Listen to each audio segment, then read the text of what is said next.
श्री भरत जी को खराओं की कहानी। पादुका की कहानी। श्री राम वनवास के बाद महाराज दशरथ ने उनके वियोग में अपना प्राण त्याग दिया। फिर गुरुदेव वशिष्ठ के आदेश से उनके शरीर को सुरक्षित रख दिया गया और ननहाल से श्री भरत और शत्रुघ्न को बुलाने के लिए शीघ्र गमीदूत को भेजा गया। श्री भरत जी के ननिहाल से लौटने के बाद कैकेयी ने उन्हें प्रेम पूर्वक हृदय से लगाई और उनसे अपने पिता, भाई और माता की कुशल पूछी। महाराज दशरथ को कैकेयी के महल में ना देखकर भरत जी ने कहा, माँ तुम यहाँ अकेली बैठी हो, तुम्हारे बिना तो पिताजी एकांत में कभी नहीं रहते हैं। भैया श्री राम भी नहीं दिखाई दे रहे हैं, कारण क्या है? उन्हें ना देखकर मुझे अत्यंत भय और दुख हो रहा है। कैकेयी ने कहा, पुत्रा तुम्हारे लिए भय और चिंता की कोई बात नहीं है। मैंने महाराज से पूर्व वर के अनुसार तुम्हारे लिए राज्य और श्री राम के लिए 14 वर्ष का वनवास मांग लिया है। श्री राम के वनवास से दुखी होकर तुम्हारे पिता मृत्यु को प्राप्ति हुआ है। कैकेयी के इस कुकर्मों को सुनकर श्री भरत शोक समुद्र में डूब गए। उन्होंने कैकेयी से कहा, आरी पापनी, तू बात करने योग्य नहीं है। तू अपने पति की हत्या करने वाली हत्यारनी है और तेरे गर्भ से जन्म लेने के कारण उस महापाप का मैं भी भागीदार हूँ। मैं तेरा मुंह भी नहीं देखना चाहता। अत तू मेरे सामने से तत्काल हट जा। कैकेयी के कुकर्मों की निंदा करने के बाद श्री भरत माता कौशल्या के पास गया और उन्हें नाना प्रकार से सांत्वना दिया। उसके बाद उन्होंने गुरुदेव वशिष्ठ के आज्ञा अनुसार महाराज दशरथ का विधिवत अंतिम संस्कार संपन्न किया और पिता के उद्देश्य से ब्राह्मणों को अनेकों प्रकार का दान दिया। गुरुदेव वशिष्ठ के आदेश और माता कौशल्या के अनुरोध के बाद भी श्री भरत जी ने राज्य लेना अस्वीकार कर दिया और सबको साथ लेकर श्री राम को मनाने के लिए वो पैदल ही चित्रकूट चल दिया। मार्ग में निषाद राज गुरहे और श्री भरद्वाज जी से मिलते हुए श्री भरत जी चित्रकूट पहुँचे। वहाँ उन्होंने दुभार्दल के समान साम शरीर और विशाल हृदय वाले श्री राम को बैठे हुए देखा। वो श्री जानकी जी को निहार रहे थे और श्री लक्ष्मण जी उनके चरण कमलों की सेवा कर रहे थे। श्री भरत जी पही नाथ कहते हुए दंड की भांति भूमि पर गिर पड़े और उन्होंने श्री राम के युगल चरणों को पकड़ लिया। श्री राम ने प्रेम से अधीर होकर उन्हें उठाकर हृदय से लगाया। श्री भरत जी ने श्री राम से कहा, हे महाभाग, यह समझते पैरतूक राज्य आप ही का है। आप हमारे बड़े भैया है।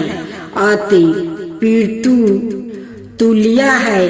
आप इस राज्य को स्वीकार करें और मेरी माता के अपराधों को भूल कर हमारी रक्षा करे। श्री राम ने कहा, भाई, पिताजी ने मुझे 14 बरस का वनवास और तुम्हें अयोध्या का राज्य दिया है। पिता के आदेश का पालन करना हम दोनों का परम धर्म है। जो मनुष्य पिता का आदेश का उल्लंघन करता है वो जीता हुआ भी मृत्यु के समान है। अत तुम अयोध्या का पालन करो और मैं दंड कारण में निवास करूंगा और वनवास से लौटने के बाद जैसा तुम चाहोगे वैसा करूंगा। इस तरह नाना भांति से समझाकर श्री राम ने अपनी चरण पादुका खराऊं श्री भरत जी को सौंप दिया। श्री भरत जी अयोध्या लौट आए और उन पादुकाओं को सिंहासन पर स्थापित करे नंद ग्राम में तपस्या जीवन व्यतीत करते हुए अयोध्या का शासन करने लगा। अब सुपनेखा को दंड की कहानी। जब भगवान श्री राम पंचवटी में निवास कर रहे थे तब एक दिन इच्छा अनुसार रूप धारण करने वाली रावण की बहन सुपनेखा सुंदर सवा रूप में श्री राम के समीप गई। उसने श्री राम के दिव्या सवा रूप पर मोहित होकर उनसे कहा, हे कमल नयन, तुम किसके पुत्र हो और तुम्हारा क्या नाम है? इस आश्रम में जाटा बालिक सन्यासी धारण कर क्यों रहते हो?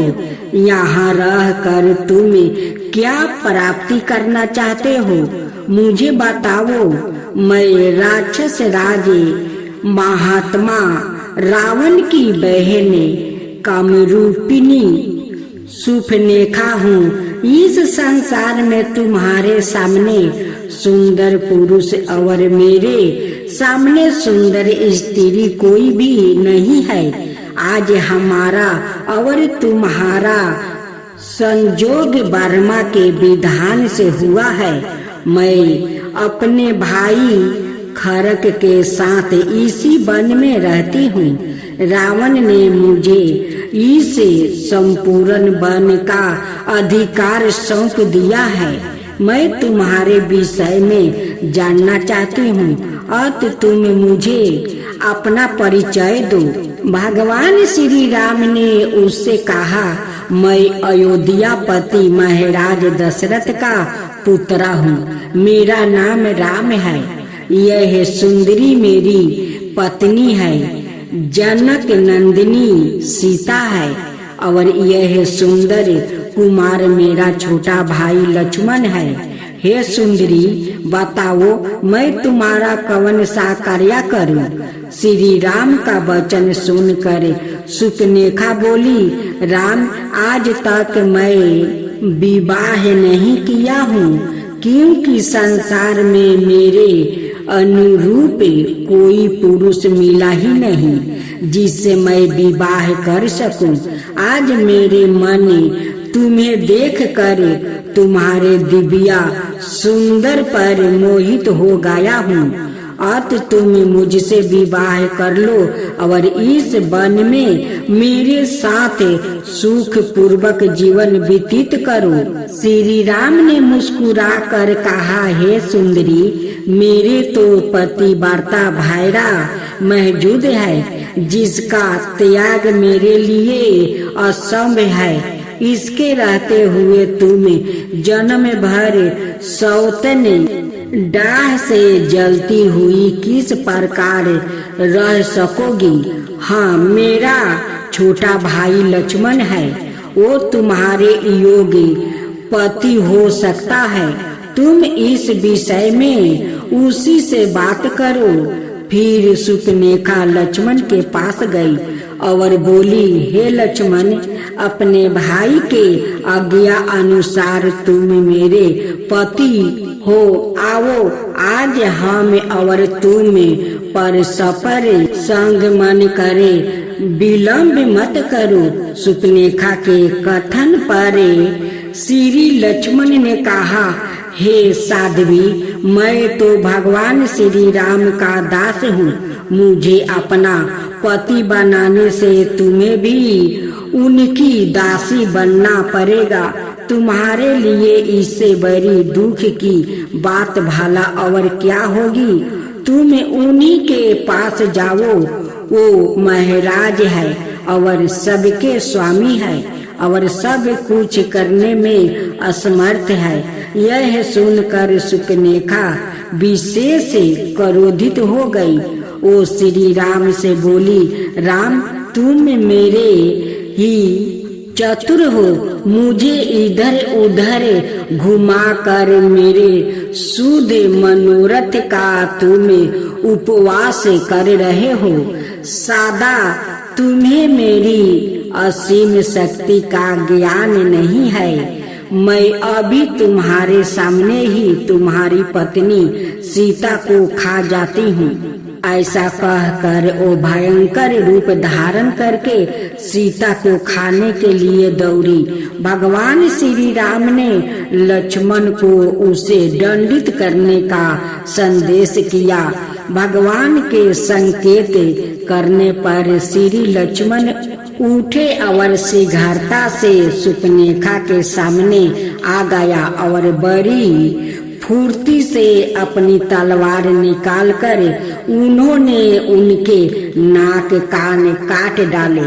वो पीड़ा से घोर चिल्लाती हुई रक्त से लथपथ हो गई और विलाप करती हुई खेर सुसन के पास गई। सुपनेखा विलाप करती हुई खेर के चरणों में जाकर गिर पड़ी। उसने खेर से कहा, भाई, तुम्हारे बल और पराक्रमों को धिक्कार है।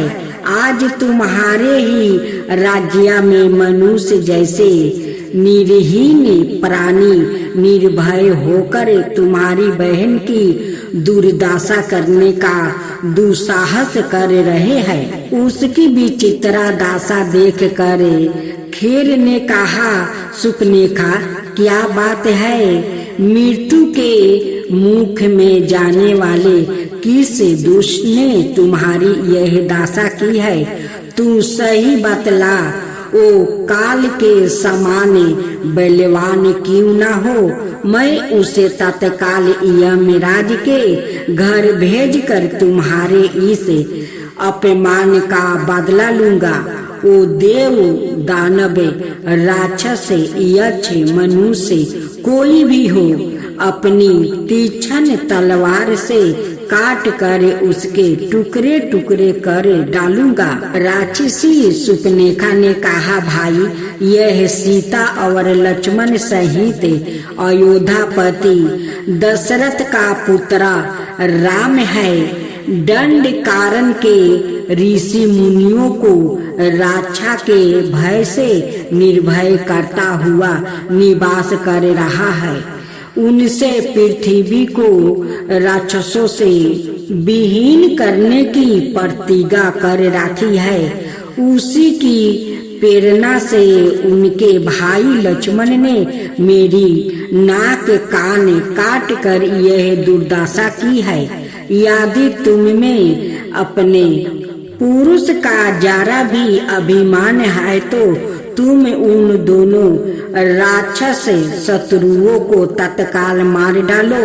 मैं उन दोनों का रक्त पीऊंगी, नहीं तो अपना शरीर त्याग कर यम लोग चली जाऊंगी। सुपनेखा का कथन सुनकर और उसकी दुर्दशा देखकर खेर अत्यंत क्रोधित हुआ और उसने तत्काल युद्ध के लिए प्रस्थान कर दिया। उसके साथ 14 सहस्त्र राक्षसों की विशाल सेना थी। खेर दूषण और त्रिशिरा सभी नाना प्रकार के दिव्य शस्त्र से सुसज्जित थे।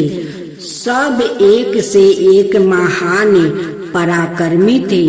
राक्षसों का लोक के हल सुनकर श्री राम ने लक्ष्मण से कहा, लक्ष्मण देखो, राक्षसों का कोलाहल सुनाई पड़ रही है। निश्चय ही राक्षसों की विशाल सेना आ रही है।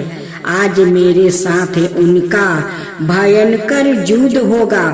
अत हे महाबली, तुम सीता को लेकर पर्वत की किसी केंद्र में चले जाओ। आज मैं इस समस्त राक्षसों का एक साथ वध करना चाहता हूँ। इसके बाद लक्ष्मण जी जो आज्ञा कह कर और सीता जी को साथ लेकर पर्वत की एक केंद्र में चला गया। फिर श्री राम चंद्र जी धनुष और 2 अक्षय बाण वाला तरकस बांध कर युद्ध के लिए तैयार हो गया। उसी समय राक्षसों की सेना श्री राम के ऊपर नाना प्रकार के अस्त्र शस्त्र की वर्षा करने लगी। श्री राम ने अत्यंत अपने बाण से उनके समस्त अस्त्र शस्त्र को काट डाला। फिर शस्त्रों बाणों से उन समस्त राक्षसों को मार कर उनके नायक खेर दूषण और त्रिशिरा का भी वध कर डाला। इस प्रकार रघुवंशियों में श्रेष्ठ श्री राम ने आधे पहर में ही समस्त राक्षसी सेना का संहार कर दिया। श्री लक्ष्मण जी जब श्री सीता जी को लेकर गिरी गिरह से वापस आए तब वहां संपूर्ण राक्षस को मारा हुआ देखकर वो विशेष विस्मित हुआ। श्री सीता जी ने श्री राम का आलिंगन किया और उनके घावों पर मलहम पट्टी किया। सुपनेखा भी निराशित और असहाय होकर खेर दूषण की मृत्यु पर विलाप करती हुई रावण के पास लंका चली गई। विशाल राक्षसी सेना का संहार हो जाने पर दंड कारण के ऋषि मुनि निर्भय हो गया। उन लोगों ने श्री राम के बल और पराक्रमी की बहुत बहुत प्रशंसा की। अब माया मिरिक की कहानी। लंका में पहुंचकर सुपनेखा ने रावण से कहा, रावण तुम बड़े ही कमजोर और बूढ़ा हो। तुम मद्यपान और स्त्री संग में आसक्त होकर नपुंसक हो गया हो। तुम्हारा खूबिया तंत्र निष्क्रिय हो गया है। फिर तुम कैसे राज कर सकते हो। खेर दूषण त्रिशिरादि 14 शास्त्रों राक्षसों को राम ने एक क्षण में ही मार डाला और सारे जन स्थान को ऋषियों मुनियों के लिए निर्भय कर दिया है। तुम्हारी बहन विरूप कर दिया गया है और तुम्हें अभी तक कुछ भी पता नहीं है। इसलिए मैं कहती हूँ कि तुम बूढ़ा हो गया हो। रावण ने कहा, सुपनेखा तुम मेरी आलोचना छोड़कर अपनी दुर्दशा करने वाला का नाम बताओ, मैं उसका मूलोच्छेद कर दूंगा। सुपनेखा बोली, मैं एक दिन जन स्थान में गौतमी नंदी के किनारे जा रही थी। वहाँ पंचवटी नाम का आश्रम में मैंने धनुष बाण धारण करने वाले जाटा बलक लादी से सुशोभित शोभा धाम राम को देखा। उसका छोटा भाई लक्ष्मण भी उसके सामने रूपवन है उसकी स्त्री सीता तो साक्षात लक्ष्मी का समान सुंदर है। उससे मैंने तुम्हारी पत्नी बनाने के लिए लंका में लाने का प्रयत्न किया। फिर राम की प्रेरणा से उसके छोटे भाई लक्ष्मण ने मेरी नाक कान काट डाली। मैं दुखी होकर फिर दूषण के पास गई। उन्होंने अपने सेनापतियों या सेना सहित राम पर आक्रमण कर दिया, किंतु राम ने क्षण मात्रा में सबका संहार कर डाला। यदि उसकी पत्नी सीता तुम्हारी भायरा बन जाए तो तुम्हारा जीवन सफल हो जाएगा। यह सुनकर रावण ने उसे सांत्वना देकर धैर्य बांधने को कहा और चित गिरहस्त होकर महल में चला गया।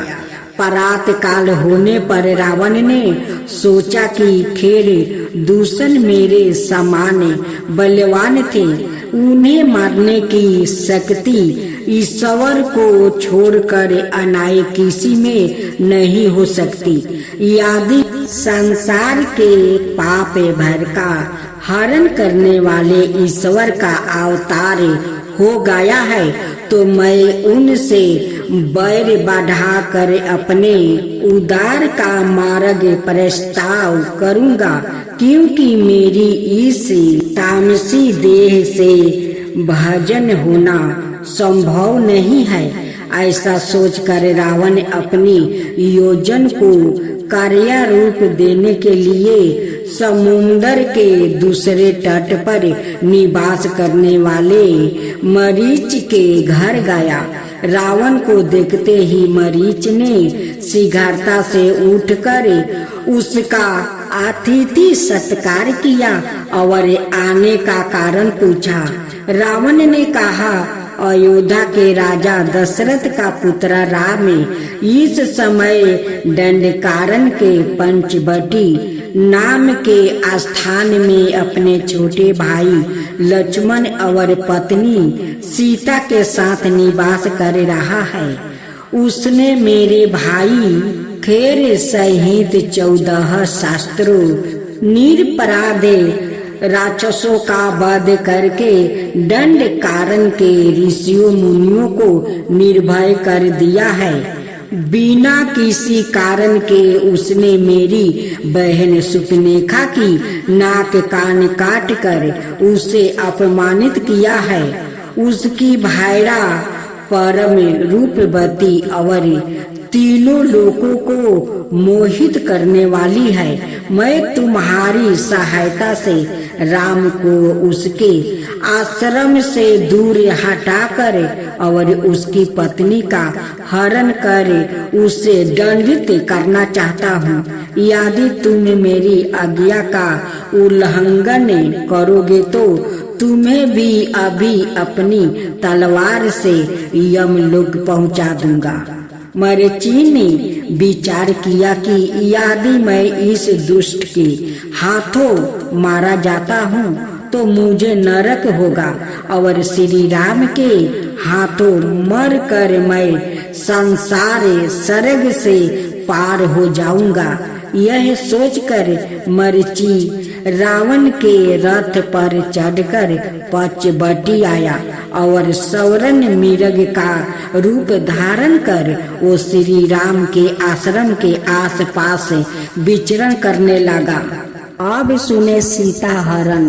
भगवान श्री राम ने रावण के सारे षड्यंत्रों को समझकर एकांत में सीता जी को समझाते हुए कहा, प्रिया, अब मैं कुछ मनुष्य लीला करना चाहता हूँ। अत तुम मेरे साथ अपनी माया रूपी छाया को छोड़कर कुछ समय के लिए अग्नि में निवास करो। फिर मैं राक्षसों का संहार कर पृथ्वी का भार हरण करूँगा। भगवान के ऐसा कहने पर श्री सीता जी मायामयी सीता को कुटिया में छोड़कर सवाए अंतर्ध्यान हो गई। जब मरीचि मायामय सौरन मिरिग बनकर आश्रम के आस पास विचरण कर रहा था, तब उसे देखकर माया रूपी सीता ने श्री राम से हंसते हुए कहा, हे नाथ, इस विचित्र सौरन मिरग को देखिए, इसके शरीर पर कैसे अद्भुत बिंदु है और यह किसी निर्भयता से विचरण कर रहा है। मैं इसके अनूप सुंदर से मोहित हो गई हूँ। आप इसे बांध कर ला दीजिए। यह सुंदर हिरन मेरा कीड़ा मिरग बनेगा। यदि ऐसा संभव ना हो सके तो इसका वध करके इसकी सुंदर छाल ही ले आइए। हम लोग उस पर सुख पूर्वक विश्राम करेंगे। सीता जी के अनुरोध पर बहुत अच्छा कहकर श्री राम ने अपना धनुष बाण उठा लिया और जाते समय लक्ष्मण से कहा, लक्ष्मण, तुम प्राण प्रिया सीता की हित पूर्वक रक्षा करना। वन में बड़े ही मायावी और भयंकर राक्षस विचार किया करते हैं, अत तुम विशेष सावधान रहना। ऐसा कहकर श्री राम माया मिरिग के पीछे दौड़ पड़े। भगवान श्री राम बड़े ही भक्त वत्सल है, वो सब कुछ जानते थे। तथापि सीता जी को प्रसन्न करने के लिए वो मिरिग के पीछे गया। वो मिरिग कभी तो पास दिखाई देता था, कभी एक क्षण में ही वो दूर भाग कर छिप जाता था। इस प्रकार लुपुत छिपित और श्री राम को दूर गहन वन में ले गया। वहाँ भगवान श्री राम ने अपने धनुष पर एक तीक्ष्ण बाण का संधान की और एक ही लक्ष्य में उस मिरग रूपी मरीचि का वध कर बाण लगते ही मरीचि अपने पूर्व रूप में आ गया और रक्त बामन करता हुआ पृथ्वी पर गिर पड़ा। उसके बाद उसने श्री राम के स्वर में, हाय लक्ष्मण ने रक्षा करो, हाय लक्ष्मण ने रक्षा करो, के करुणा सवार में पूरे वन प्रदेश को गुजा दिया।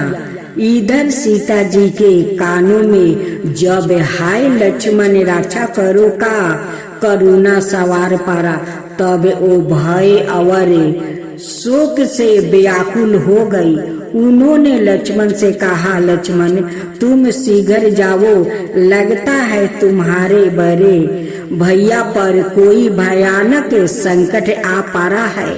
लक्ष्मण ने कहा, देवी, आप अनावश्यक भय और चिंता को त्याग दो। भगवान श्री राम की परलोक के संकेत मात्रा से इस दृष्टि का सूचन और संहार होता है। उन पर सपने में भी संकट नहीं आ सकता है। इस पर सीता जी ने क्रोधित होकर लक्ष्मण को कटुट वचन कहा। उसके बाद लक्ष्मण दुखी मन से सीता को वन देवियों को सौंप कर चला गया। उसी समय मौका पाकर रावण ने भिक्षु के भेष में सीता के पास आया और भिक्षा की याचना की। सीता जी ने कंद मूल आदि देकर भिक्षुक का स्वागत करना चाहा, किंतु उसने भिक्षा लेने से इनकार कर दिया और कहा, मैं विश्वा मुनि का पुत्र राक्षस राज रावण हूँ। अब तुम मेरे साथ लंका चलकर ऐश्वर सुख का उपयोग करो। उस वनवासी राम से क्या रखा है? उसकी बातें सुनकर सीता जी ने कहा, दुष्ट तू ठहर जा, अभी मेरे पति अपने भाई के साथ आते ही होंगे। सिंह की पत्नी को खरगोश ले जाए यह संभव नहीं है। थोड़ी ही देर में श्री राम के बाणों से छीन भीन होकर तू यम लोग चला जाएगा।